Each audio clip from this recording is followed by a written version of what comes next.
Welcome back to Beth's Naughty Reads. I'm Beth LaMontagne, and today I'm excited to talk to you guys about my latest naughty read, Alpha Gray by CJ Prime. Before I jump into the book, I just want to give you guys my friendly reminder to please go out and follow me on Instagram, TikTok, and Facebook.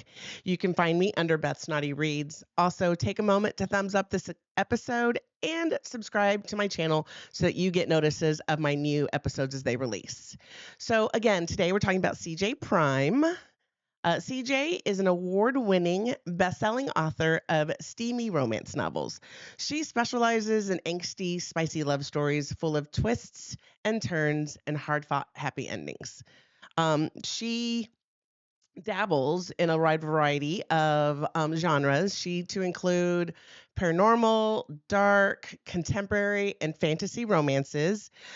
This book actually came up as a recommendation on Instagram. It is my first time reading one of CJ's books, and so I'm always excited to find and support new authors. So again, today, take a look at the book cover. We're looking at Alpha Gray. Alpha Gray is book one of the six-pack series. It is a six-book series, so it's a six-pack series with six books. It follows six alphas that run the six packs that exist and kind of come to unity to fight dark forces. You meet all six alphas in the first book, as well as potential love interests as you go through book one. All the characters do reoccur in all six books, so once you meet one character, you will see them throughout the entire book. A little bit on the characters in the book. So the main female character is Fallon. Fallon is identical twin, so obviously she looks identical to her sister. However, they are two very separate personalities. Fallon is kind of the sassy, outgoing one, and her sister is more of the bookworm. You'll find out more about her sister later in the series, so I'm not going to dwell on her. They both did turn 18 last month, and so they're going through a really big change in their life. So not only did they just graduate from high school, but now at age 18, when you start to run with your pack, you have the opportunity to find your fated mate. And so it's kind of a big deal once you turn 18. You're starting to go on with the rest of your life. You're done with high school. But you also get to find the love of your life. I mean, who wouldn't want that, right? So Fallon is starting and trying out for the six-pack security squad. It's a grueling challenge. It's almost basically a boot camp, but she has been preparing it for the last 3 years, and so she's super psyched and ready and feels like she's really going to conquer it and kick ass in it. Alpha Gray is the main male character, and he is the alpha of the Golden Leaf Pack. Now, Gray inherited his role at 18 after the violent death of his parents. The security squad is his brainchild, and he also volunteers to head up the security group so that he kind of can keep his hand in what's happening. Hi, kitty. Sorry, hold on. Go on, little boy. He's volunteered to head up the security so he can keep his hand on it. He is very guarded against caring about other people ever since the death of his parents. He really just doesn't want to let anybody in. So when the book opens up, you see Fallon and her sister are leaving for the security squad training camp. We learned that 6 years ago, a power-hungry alpha started attacking all the existing packs, and started launching coordinated attacks and killing their leaders, so their alphas and their betas, anybody else who fought them, and then he would absorb the remaining pack members into his existing pack, and he began the sorry, I lost my spot. He began the dark pack that follows or chases everybody around. So immediately, Gray has an attraction to Fallon, and Fallon has an attraction to Gray. She gets off the bus, and the first thing he notices is this hot girl. It's her twin sister. And right behind her comes down Fallon, and he's even more attracted to her. They immediately kind of butt heads from the minute she gets off the bus, and Fallon really shows her sassy side, and Gray really likes it because there's not a lot of people that challenge him. So as they begin to kind of fight this attraction that they have, as she begins to face the challenges that she has through the boot camp that she's going through, because it is a process of elimination.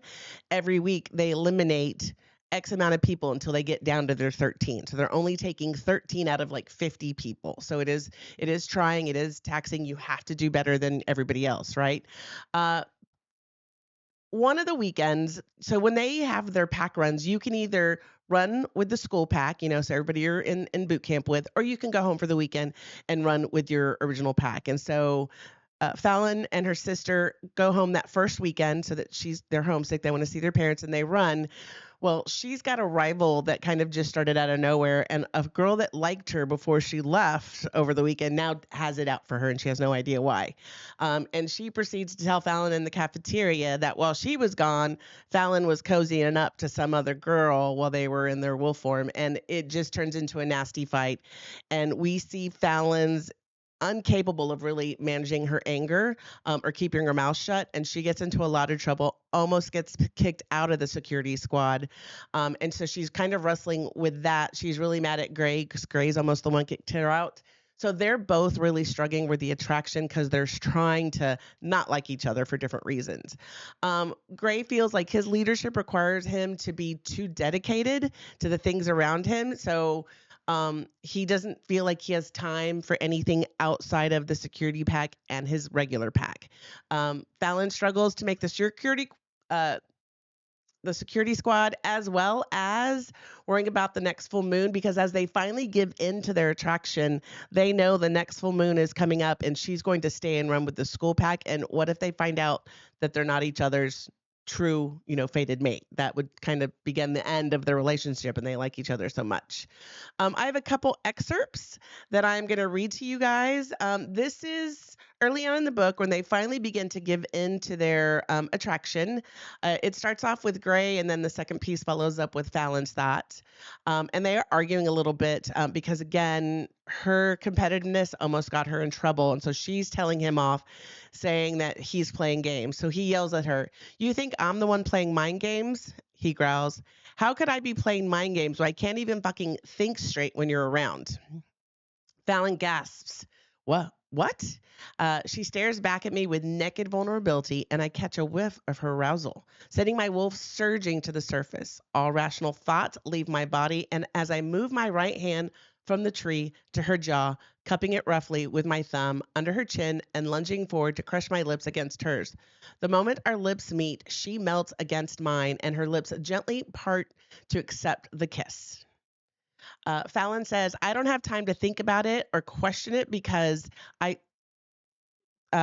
I don't have time to think about it because I'm losing control, lost in the sensations of what he's doing to me and how he's making my body come alive like it never has before. I feel his fingertips dip into the waistband of my shorts, then delve down into the front of my pants. Yes, I breathe, throwing my arms around his neck and hold on tighter to him. His hand continues cruising downwards, and when his fingertips brush against my clit, I let a desperate whine and almost come right there. Gray stills his movements, pulling back, don't laugh, pulling back and says, "Are you going to be a good girl for me?" Yes, she breathes, and she wiggles her hips, craving his contact. He taps his finger against her clit again, and I shudder at the sensation. Don't come until I give you permission, he commands, his words setting another flood of heat straight to my core. Got it? I'm absolutely wild with lust, the line between my human and animal side paper thin. I ground my pussy against his hand, but he stays frozen. Is that a yes? Yes. Yes, she says it very breathlessly. Yes, he said, good girl, he whispers as he begins pumping his fingers slowly in and out of me. He told me you liked him juicy, babe. I can feel his breath on my neck and his dick harden against my thigh. It's rock hard. Knowing that he wants me right now as much as I want him sends another flood of molten heat through my body. That is just the beginning of this juicy scene. You guys will have to read the book to get the rest of the great, amazing spice that is in this particular scene. I also have a couple of reviews. So let me start with the first one. Leslie Muse says, addictive, unputdownable. Alpha Gray is dark, addictive, and dangerously delicious. CJ Primer absolutely nailed it with Alpha Gray. This book had me hooked from page one with its intoxicating mix of danger, passion, and raw emotion. Gray is the kind of alpha you love to hate, and then just plain love. Brooding, possessive, and ruthless when it comes to protecting what's his. He's the definition of dark romance perfection. The chemistry between Gray and Fallon is explosive. Their push-pull dynamics is intense, filled with heat, heartbreak, and those jaw-dropping moments that make you read, pause, and reread and feel everything. I'm glad I'm not the only person that does that. Primer doesn't hold back. The story goes deep into emotional territory while the tension is kept high and the plot is fast-paced. Then we have Krista, and Krista says, loved it. My bestie convinced me to start the series after gushing about it and saying book one is only 99 cents. So glad I got it. I loved it. A little cheesy at parts, but overall super good. Badass girl vibes, and we love that. Plus, mate bond. Ooh, goodness. The last one says, Wendy says, I really, really like the book. Loved every minute of this. First time reading this author. A job well done. I was looking for my next alpha fix when I came across this series. I love how Gray knew what he wanted and kept challenging Fallon. Nothing worse in a story than when a character cannot make up their mind. You felt the bond from the start, and the story had the right amount of drama and spice. The narrators were fantastic, so she obviously read it. She says, on to book two, Alpha Theo, can't wait. So bear with me while I get my glasses back on. My overall rating on this book, so I did give it 4 jalapenos. I keep toggling between 3 and 4, so I just went with 4. There's a lot of spice. It's not super, like, there are open door scenes, so you do get a lot of what's going on, but it's not super explicit, but it is super spicy. So I went ahead and gave it 4. I also gave it a 4-story rating. Or a 4-star rating, thank you. It's fun. It's a fast read. It's my first shift to romance that I've read in a while, so it was a good one to pick back up on in this genre. Like I said, it's fun. It's a light fantasy or paranormal read without the 12 hour 3-book commitment that sometimes our fantasy romances have. I would highly recommend that you guys check it out. I will tell you that it is not on Kindle Unlimited, so you do have to pay for each book. The first book was 99 cents, and each remaining book, which is a total of 5, is $4.99. I have read book 2, and I already purchased book 3, and so it is sitting in my library waiting for me to break it open. I also encourage you to go out and check CJ's social media account. You can find her on Instagram, TikTok, and Facebook as author CJ Prime. Go out and follow her. Give her a follow. Check out what else she has going out there. I did see coming up in November, she has a new release coming up, and it looks like it's about vampires, which is like one of my all-time favorite things. Also, lastly, you guys, if you're looking for something fun to do, I would encourage you to come and check out my husband and I's podcast called The Bar is Open with Greg and Beth. Beth and Greg, goodness. We get a little obnoxious and we are a little silly, but I can always promise you it's a good time. So if you have some time, come join us on a Wednesday or Friday evening. Other than that, I can't wait to see you guys next week and tell you about my next naughty read. I hope you have a great day. Bye.